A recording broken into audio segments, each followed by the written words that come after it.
नमस्कार दोस्तों, फिर से आप सभी का स्वागत है।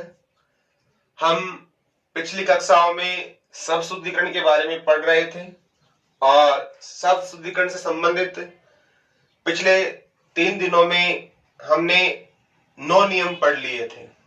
आज हम आगे चर्चा करते हैं रोल नंबर 10। तो शब्द शुद्धिकरण का 10वां नियम है आपका पंचम वर्ण संबंधित।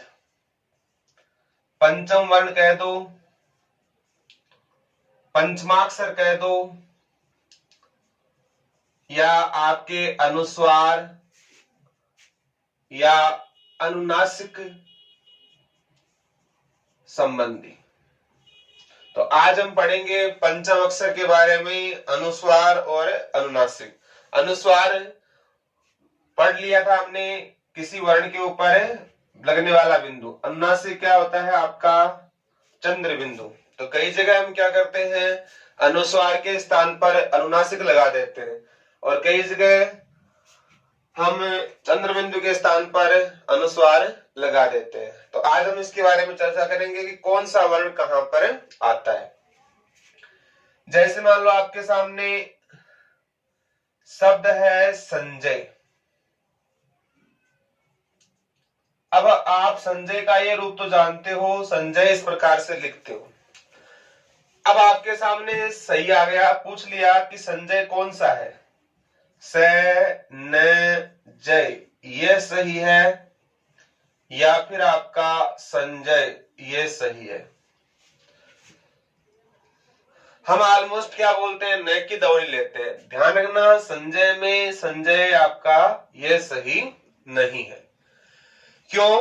क्योंकि जो अनुस्वार होता है ना, वो हमेशा उसके सामने जो आने वाला वर्ण होता है उसका पंचम अक्षर होता है। कौन सा वर्ण होता है आपका पंचम वर्ण। इसीलिए इस सिद्धांत को पंचमाक्षर सिद्धांत भी कहा जाता है। अब बताओ, इस स के बाद में क्या है, जय, और जय परिवार का जो अक्षर क्या है आपका ये, च छ जय झय ये। तो संजय आपका ये सही है। जैसे मान लो आपके सामने इस प्रकार से आ गया, मंजू कौन सा सही है, मंजू ये सही है, मंजू ऐसे लिखते हो आप,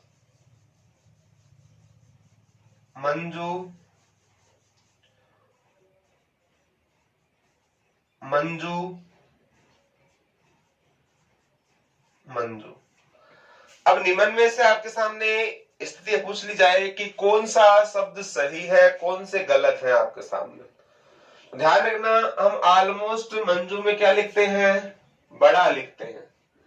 तो ध्यान रखना, मंजू ये भी गलत है, ये भी गलत है और आपका ये भी गलत है। मंजू में मात्रा क्या आती है आपकी, छोटी आती है, मंजू। मंजू का अर्थ होता है सुंदर, मंजू यानी होता है सुंदर। अब इस मैं के सामने क्या है, जय, और इस अनुस्वार का क्या बनेगा, न बनेगा या ये बनेगा, ये बनेगा, जय जय जय ये, तो मंजू। ध्यान रखना, अनुस्वार हमेशा सामने वाले वर्ण का पंचम होता है। जैसे मान लो आपके सामने शब्द आ गया संतोष। अब संतोष में अनुस्वार के सामने क्या है आपका तय, और तय का पंचम वर्ण क्या होता है आपका न, और सम प्लस तोष क्या बनता है, संतोष। जैसे मान लो आपके सामने शब्द है, ये भी संतोष सही है और आपका ये भी सही है। जैसे आपके शब्द आ गया संबल। अब बताओ, संबल में अनुस्वार के सामने क्या है, बै। बै किस परिवार में आता है आपका पै परिवार में, और पै वर्ग का पंचम वर्ण क्या होता है आपका मैं। तो से आधा मैं और बल, तो क्या बनेगा यहाँ पर मैं। तो ध्यान रखना, यहाँ अनुस्वार का मैं बन रहा है, यहाँ न बन रहा है, यहाँ आपका ये बन रहा है। तो अनुस्वार हमेशा एक स्थिति में नहीं रहता है, वो सामने वाले वर्ण पर डिपेंड करता है। तो हम कई जगह गलती करते हैं, तो इसको आप ध्यान रखना। अब आपके सामने मान लो ये आ गया, अंधा कौन सा सही है? अंधा ऐसे लिखोगे, या अंधा में चंद्र बिंदु आता है या अनुस्वार आता है? आपके सामने आ गया दांत, दांत आप इस प्रकार से लिखोगे, या दांत। शब्द आ गया आपके सामने कुआं, कुआं ये सही है, या आपका कुआं ये सही है? आपके सामने कोई शब्द आ गया जैसे पांचवा, पांचवा ऐसे लिखोगे आप, पांचवा इस प्रकार से लिखा जाता है। शब्द आ गया आपके सामने दिनांक,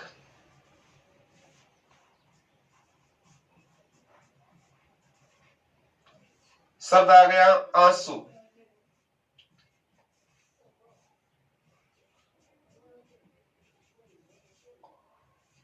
शब्द आ गया अंकुर,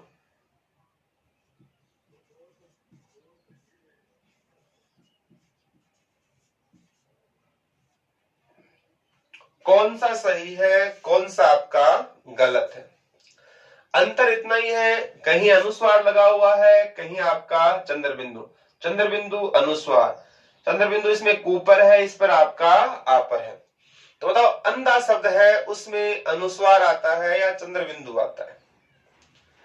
ध्यान रखना, अंधा है उसमें अनुस्वार आता है, अंधा ये सही है। अगर ए के ऊपर अगर आपको अनुनासिक या चंद्र बिंदु दे रखा है तो वो आपका गलत है। दांत, दांत बोलते हो, दांत बोलते हो या दांत? दांत नहीं बोलोगे ना, क्योंकि ऊपर अनुस्वार नहीं आएगा, इस पर क्या आएगा आपका चंद्र बिंदु, दांत। और अनुस्वार और अनुनासिक में क्या अंतर होता है, हमने पिछली कक्षाओं में पढ़ लिया था। तो जिन्होंने नहीं पढ़ा है तो पिछली जो इसके भाग है 3, उनको आप पहले पढ़ लेना। कुआं, अब बताओ कुआं में कूपर चंद्र बिंदु आएगा या आ पर आएगा? तो ध्यान रखना, कुआं है, कुआं आ बोलते हैं, तो आ पर किस पर आएगा आपका चंद्र बिंदु आएगा। अंकुर, अंकुर बोलते हैं या अंकुर? अंकुर, बताओ अंकुर में किस पर आएगा, अनुस्वार आएगा या चंद्र बिंदु आएगा? अंकुर, अंकुर, अंकुर, तो अंकुर में क्या आएगा, अनुस्वार आएगा आपका, चंद्र बिंदु नहीं आएगा। क्या इस अंकुर को आप किसी और प्रकार से लिख सकते हो क्या? लिख सकते हैं। इस ए के ऊपर बताओ क्या है, अनुस्वार, और सामने कौन सा वर्ग है, क, और क वर्ग का 5वां वर्ण कौन सा होता है, अंग। अंग कितना, आधा, और क्या है आपका कुर। तो अंकुर को आप इस प्रकार भी लिख सकते हो, दोनों ही सही है। अगर मान लो जहां आपका अंधा है, अंधा में क्या लगा हुआ है, अनुस्वार, सामने क्या है ध, ध का 5वां वर्ण क्या होता है, न, अंधा आप इस प्रकार भी लिख सकते हो। तो जहां आपका अनुस्वार आ सकते है, आता है, वहां आप पंचम में परिवर्तित कर सकते हो, और दोनों ही रूप सही है। संजय ये भी सही है, संजय आपका ये भी सही है। मंजू ये भी सही है, मंजू आपका ये भी सही है। भले ही आपने कहीं दूसरा रूप नहीं पढ़ा हो, और ऐसा नहीं है कि जो हम देखते नहीं है वो सही नहीं होता है। तो बहुत सी चीजें ऐसी होती हैं। अब बताओ पांचवा, पांचवा में जो चंद्र बिंदु है वो वहां पर आएगा या प और वह दोनों पर आएगा? तो ध्यान रखना, पांचवा है, इसमें प और वह दोनों पर क्या आएगा आपका चंद्र बिंदु आएगा, अनुनासिक। दिनांक, दिनांक में क्या आएगा, अनुस्वार या अनुनासिक? ध्यान रखना, दिनांक में क्या आएगा आपका अनुस्वार आएगा, क्योंकि हम संधि पढ़ते हैं तो क्या होता है आपका दिन प्लस अंक, दीर्घ संधि है, ए प्लस ए बराबर आ, अंक ही होता है ना। अगर दिनांक को सही रूप से लिखना चाहे, बताओ यहाँ अनुस्वार किस पर है, न पर, सामने कौन सा वर्ण है, क वर्ण, और अगर आप इसको परिवर्तित करना चाहो तो दी ना, क का 5वां क्या होता है आपका अंग, और आपका क, तो क्या बन जाएगा आपका दिनांक, इस प्रकार भी लिखा जा सकता है।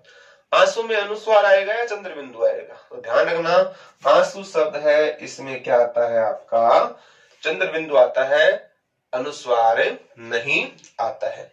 तो ये इंपॉर्टेंट नियम है आपका कि कहां आपको अनुस्वार लगाना है, कहां आपको चंद्र बिंदु या अनुनासिक लगाना है। स्क्रीनशॉट ले सकते हो इसका। फिर हम आगे बढ़ते हैं। तो ये 10वां नियम है पंचम वर्ण अनुस्वार या आपका अनुनासिक वर्णों का नियम। जैसे एक बार एग्जाम में क्या आया था आपका, एग्जाम में पूछ लिया था, एक बार तो आया था दिनांक पंचांग शब्द है,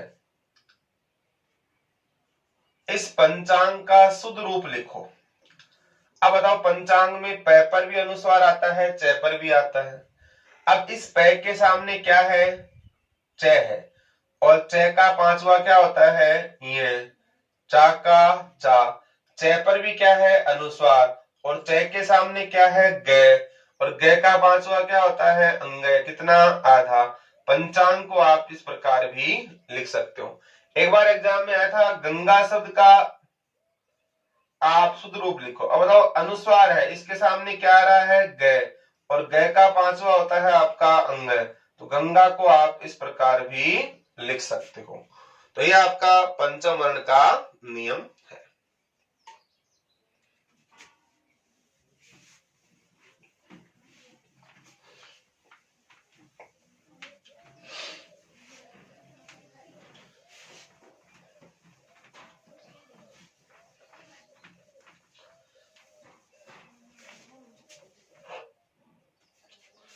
आगे है आपका नियम नंबर 11, वह है आपका मात्रा संबंधी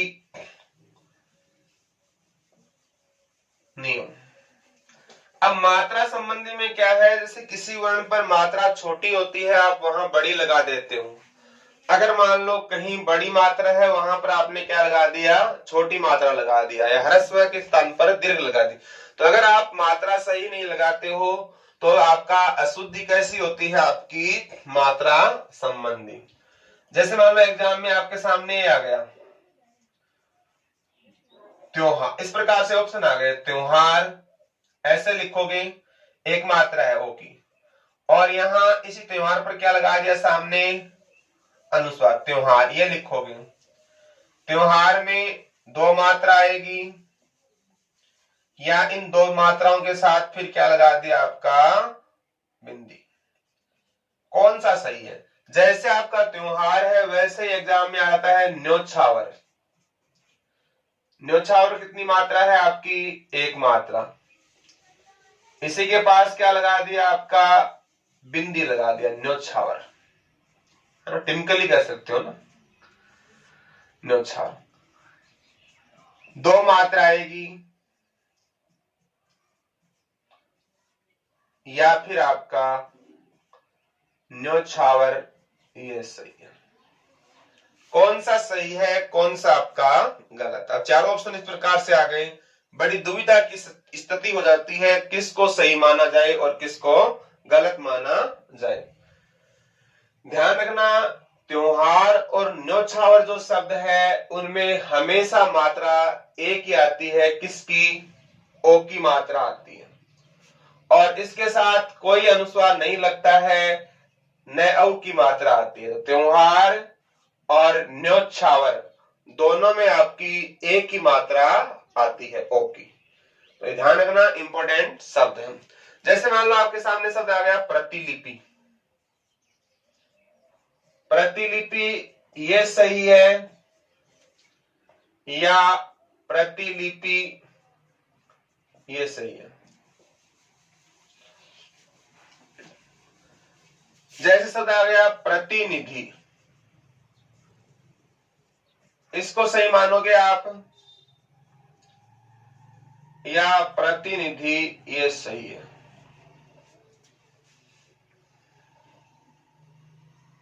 कौन सा सही, और देख सकते हैं रचयिता होता है या रचयिता होता है, कवियत्री होता है, कवित्री होता है। शब्द है आपका तिलांजलि, तिलांजलि में ई की मात्रा छोटी आएगी या बड़ी आएगी, ये बताओ। अब देखो मात्रा संबंधी नियम है तो ध्यान रखना, चाहे आपका प्रतिलिपि शब्द हो चाहे आपका प्रतिनिधि, प्रतिलिपि और प्रतिनिधि इन दोनों शब्दों में तीनों ही ई की मात्रा क्या आएगी आपकी छोटी आएगी। प्रतिलिपि और प्रतिनिधि इन दोनों ही शब्दों में तीनों ई की मात्रा क्या आएगी छोटी आएगी। कई बार एग्जाम में आता है कौन सा सही है। रचयिता कौन सा होता है, रचयिता होता है या रचिता होता है, रचिता।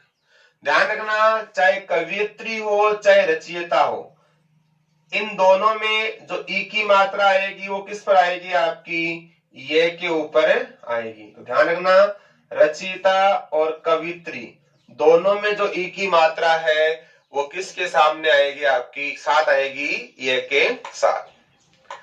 अब है तिलांजलि कह दो गीतांजलि कह दो, है ना। ध्यान रखना अगर किसी शब्द के साथ अंजलि जुड़ा हुआ है, पढ़ते संस्कृत संधि है आपकी तिल प्लस अंजलि, और अंजलि में ली क्या आता है आपका छोटा आता है। अगर किसी शब्द के साथ अंजलि जुड़ा हुआ है तो उसमें ई की मात्रा क्या आएगी छोटी, और अगर किसी के साथ क्या जुड़ा हुआ है अवली, तो अवली में ली क्या आएगा बड़ा। जैसे अपन गीतावली कवितावली दोहावली, तो इनके साथ क्या आएगा बड़ा। तो अंजलि में ली की मात्रा छोटी आती है और अवली में क्या आती है बड़ी। एक ऐसे मान लो संधि वाला शब्द आता है त्रिपुरारी। अब त्रिपुरारी में भी मात्रा क्या आएगी आपकी छोटी आएगी, क्यों, ये किससे बनता है त्रिपुर प्लस अरी से, और अरी में मात्रा ई की क्या आती है आपकी छोटी आती है। जैसे कोई शब्द है आपका मुरारी, ध्यान रखना मुरारी में ई छोटा आएगा या बड़ा आएगा, तो ध्यान रखना मुरारी में भी री क्या आएगा आपका छोटा। संधि में किससे बनता है आपका मुर प्लस अरी, दीर्घ संधि है इसमें भी आपकी। तो यहाँ संधि वाला नियम भी लागू होता है और मात्रा छोटी और बड़ी वाला भी लागू होता है। अरी का मतलब होता है दुश्मन। तो मुर एक राक्षस था जिसका वध किया था भगवान ने, इसलिए मुरारी कहते हैं। तो अगर कहीं मात्रा बड़ी छोटी हो वो आपका मात्रा संबंधी नियम है। और बड़ी चर्चा करते हैं, स्क्रीनशॉट ले लो, आगे देखते हैं।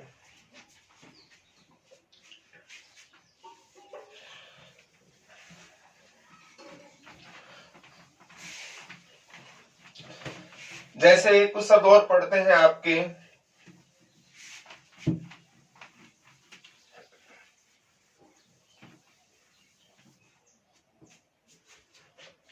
अब आपको पूछ लिया जाए ऐरावत, ऐरावत ये सही है या आपका ऐरावत ये सही है, बताओ। एग्जाम में दे दिया कई कई, ये सही है या के कई, ये आपका सही है। आपको देख सकते हैं मारुति शब्द, मारुति है, मारुति में ती छोटा आएगा या बड़ा आएगा। शब्द है दासरथी, दासरथी में छोटा आएगा या बड़ा आएगा।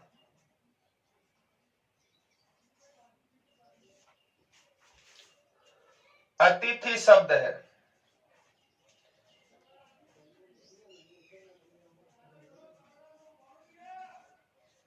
आपका शब्द है नुपुर, नुपुर इस प्रकार लिखोगे या फिर नुपुर। शब्द है रूप, रूप में रू बड़ा आएगा या छोटा आएगा। रुपया छोटा आएगा या आपका मात्रा बड़ी आएगी। शब्द आ गया आपके सामने आहुति,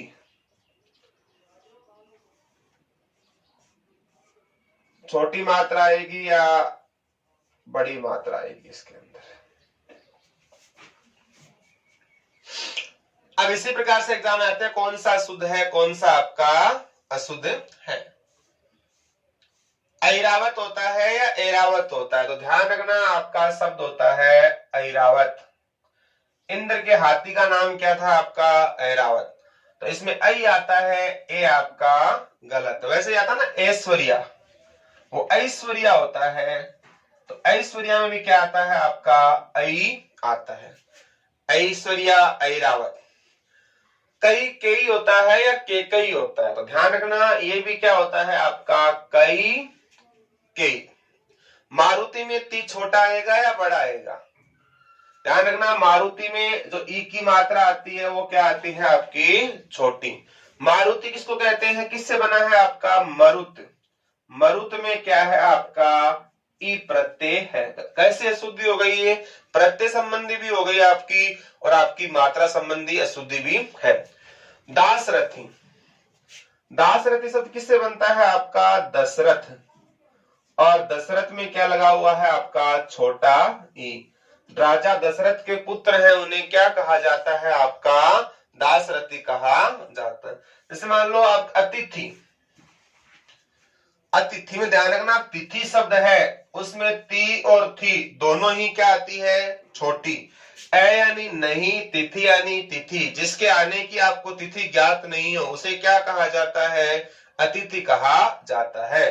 तो अतिथि में ती और थी दोनों ही क्या आएंगे आपके छोटे आएंगे। शब्द है आपके सामने नुपुर, तो नुपुर में ध्यान रखना नू तो क्या आता है बड़ा आता है, पू क्या आता है आपका छोटा, नुपुर। रूप में रू छोटा आएगा या बड़ा आएगा। अब यहां दिक्कत आती है कि ध्यान रखना ये रू है ना जिसमें गोल नहीं किया, ये तो मात्रा क्या है छोटी, और ये रू है वो क्या है आपका बड़ा। अगर आपको रू के साथ इस प्रकार दिखाई दे, ये तो होता है आपका ह्रस्व रूप रू, और अगर आपको इस प्रकार दिखाई दे रहे के अंदर, वो आपका क्या होता है दीर्घ।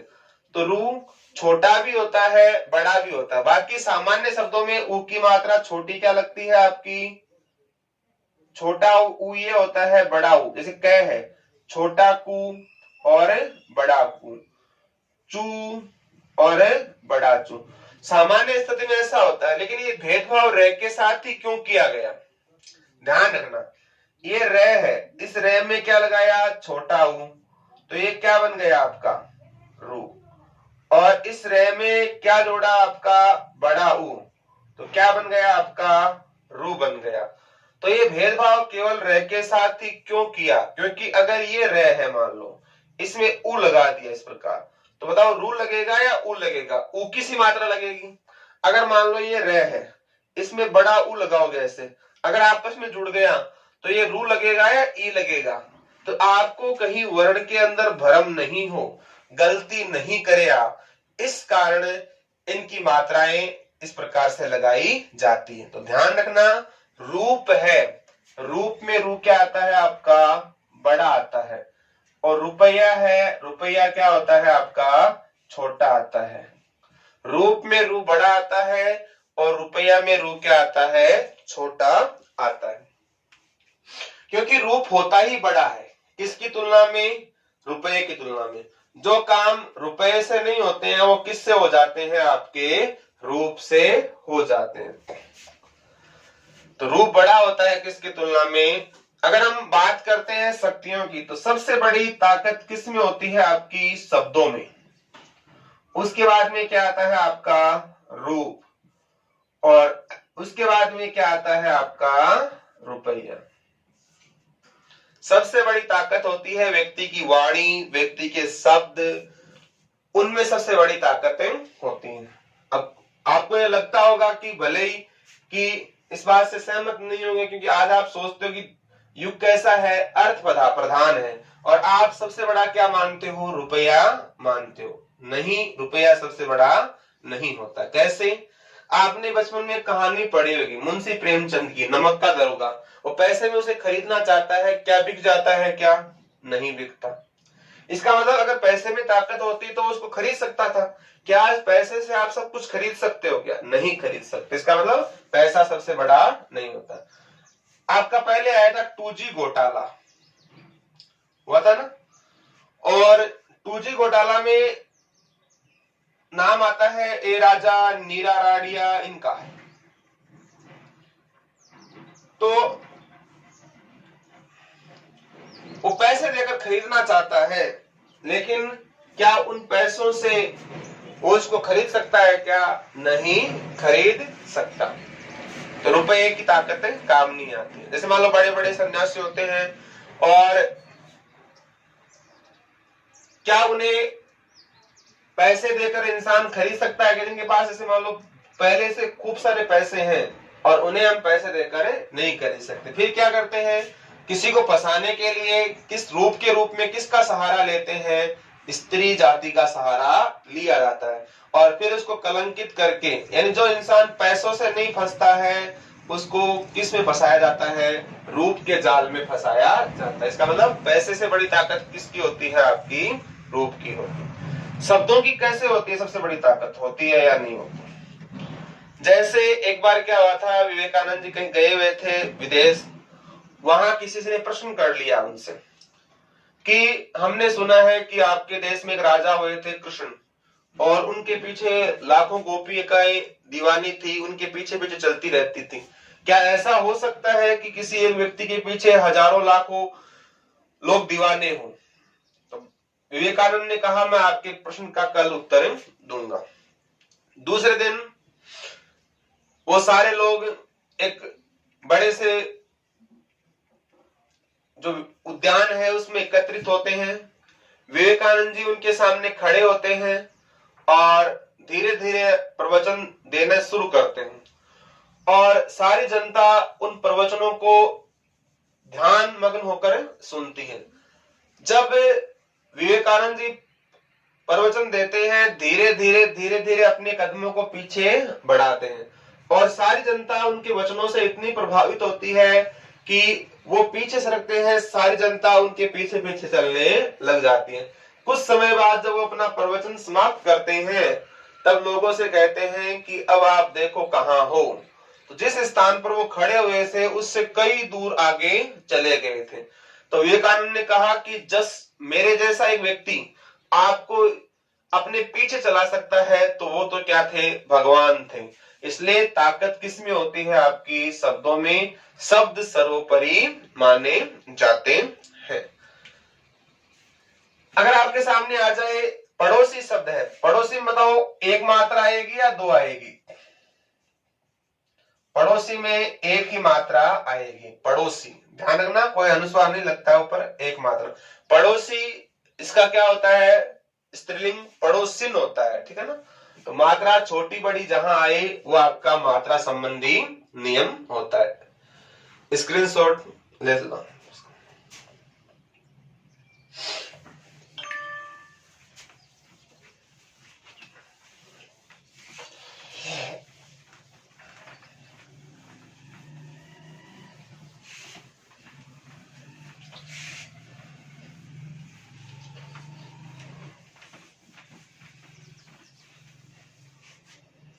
अगला नियम है आपका वर्ण परिवर्तन संबंधी नियम। नियम नंबर 12, वर्ण परिवर्तन संबंधी नियम।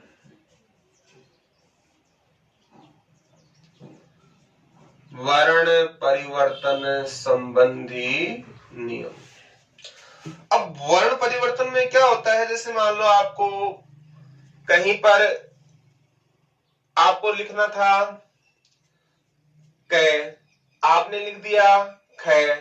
लिखना था आपको वह, आपने लिख दिया ब। कहीं आपको तालव्य से लिखना था, उसके स्थान पर आपने क्या लिख दिया? मूर्धन्य से लिख दिया। तो कई बार हम क्या करते हैं? वर्ण लिखने में गलती कर देते हैं, यानी वास्तविक वर्ण के स्थान पर दूसरे वर्ण का जब प्रयोग कर देते हैं तो ऐसी अशुद्धि किसमें आती है? आपकी वर्ण संबंधी अशुद्धि में। जैसे मान लो आपके सामने शब्द आ गया अधिशासी। अधिशासी इस प्रकार से लिखोगे या अधिशासी, इस प्रकार से लिखोगे। कौन सा सही? अधिशासी में देखो 3 स होते हैं। पहला स इचु ऐसा नाम तालु, इसका उच्चारण होता है तालु से। दूसरा से इसका उच्चारण होता है आपका मूर्धा से। और तीसरा से है, इसका उच्चारण होता है दंते या वर्तस्य। वर्तस्य का मतलब होता है मसूड़े।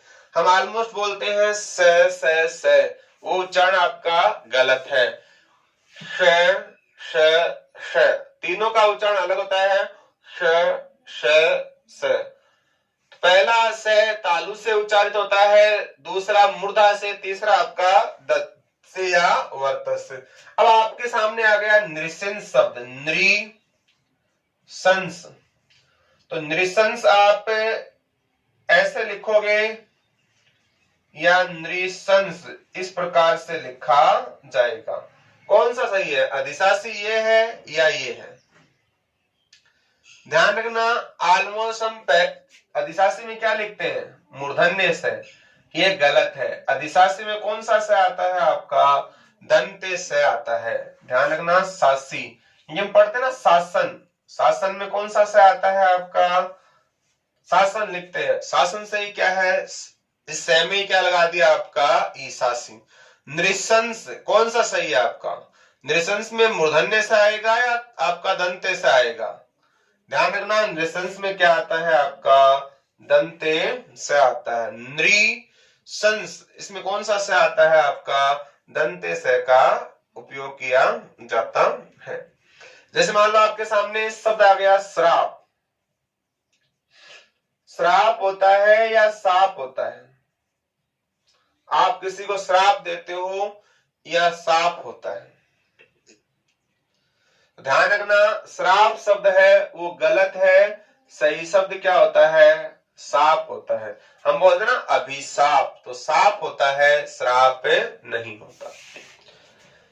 जैसे आपके सामने सब लिखा मैंने कनिष्ठ। अब कनिष्ठ होता है या आपका कनिष्ठ होता है? ये बताओ। शुश्रूषा कैसे लिखोगे आप?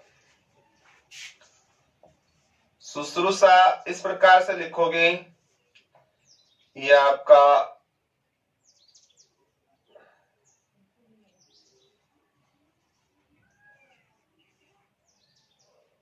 शुश्रूषा।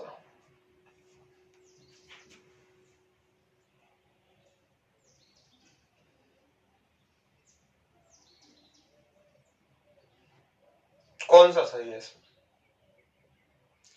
और एनसीईआरटी में जो दे रखा है वो आपका दे रखा है शुश्रूषा, इस प्रकार दे रखा है। जो वर्तमान आती है ना हिंदी नवीन व्याकरण, उसमें आपका शुश्रूषा इस प्रकार से आपका लिखा हुआ। कौन सा सही है, कौन सा गलत है? ध्यान रखना, कनिष्ठ में ट आता है या ठ आता है? तो कनिष्ठ शब्द है उसमें आपका ट नहीं आता है, क्या आता है आपका? ठ आता है। और शुश्रूषा आपका ये सही है, ये भी गलत है, ये भी गलत है। लेकिन ध्यान रखना, जो आपकी एनसीईआरटी की किताब है उसके अंदर आपका इस प्रकार से दे रखा है। तो कनिष्ठ होता है, कनिष्ठ नहीं होता। आपके सामने शब्द आ गया जुकाम। जुकाम होता है या जुखाम होता है? शब्द है खंबा। खंबा होता है या खंबा होता है? शब्द है बीबी। बीबी होता है या फिर आपका बीवी होता है? और देख लेते हैं। संगठन होता है, संगठन होता है? संगठन होता है या आपका संगठन होता है? शब्द है आपका वरिष्ठ। वरिष्ठ होता है या फिर वरिष्ठ होता है? क्या सही है, क्या गलत है? अब बताओ, जुकाम बोलते हो या जुखाम बोलते हो? हम ऑलमोस्ट क्या बोलते हैं, किसी को जुखाम हुआ है तो जुखाम शब्द है वो गलत है हिंदी की दृष्टि से, और सही क्या है आपका, जुकाम है, वो शब्द क्या है आपका सही है। अब बताओ खंबा होता है या खंबा होता है? तो जो खंबा शब्द है वो क्या है सही, खंबा, बा बोलते हो वो आपका क्या है गलत। बीबी सही होता है या बीवी होता है? ध्यान रखना, बीबी नहीं होता है, बीवी होता है। संगठन या संगठन, क्योंकि हम बोलते हैं ना गठन, हमने क्या किया, उसका गठन किया, तो जिसमें गठन है वो आपका सही है, गठन नहीं होता है। अब इसमें ट आएगा या ठ आएगा?